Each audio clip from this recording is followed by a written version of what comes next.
At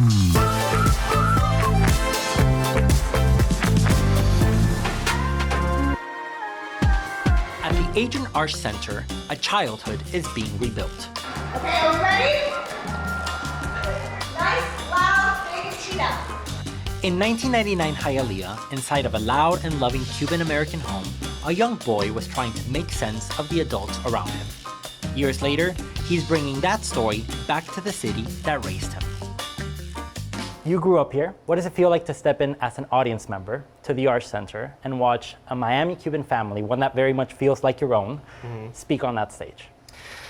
Oof, it feels like taking a piece of authentic Miami and bringing it to the literal big stage of the city. This premiere represents more than just one family story.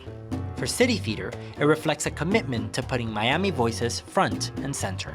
Okay, next, scene 9, please. Mama and Tony. We want Miami audiences to feel like they can see themselves on stage because we have so many stories to tell and we're used to bringing in everything from New York, but we've got a lot to say here in Miami.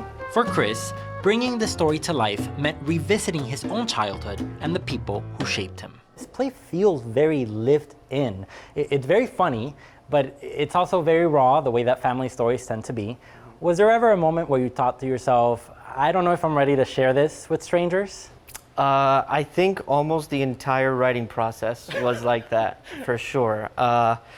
This play is inspired by my childhood, my upbringing, you know, and it's not an autobiography by any means, but it's definitely inspired by people that I grew up with.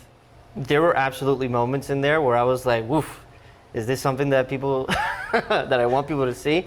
But in the end, the answer was always yes, because if I connect to something deeply or truthfully, then I believe that will transcend to anybody sitting in that audience as well. Why did you think it was important to have pain and humor live side by side for this family? Because they're a necessity for each other. I don't think one can exist without the other.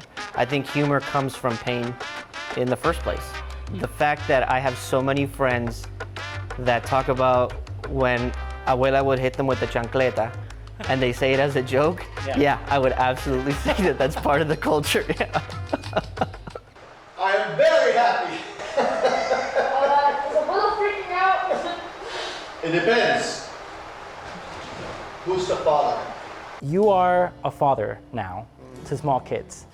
How did writing this play and the years of transforming this play make you think about how you're raising your own kids and what you hope they take away from you as a father? It's hard to admit our own shortcomings, and it's hard to admit when we're wrong.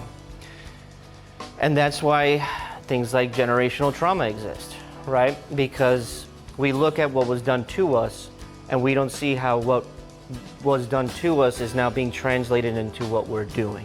That's what How to Break in a Glove, just the title in and of itself is really about, you know. It's the same way you break in a baseball glove.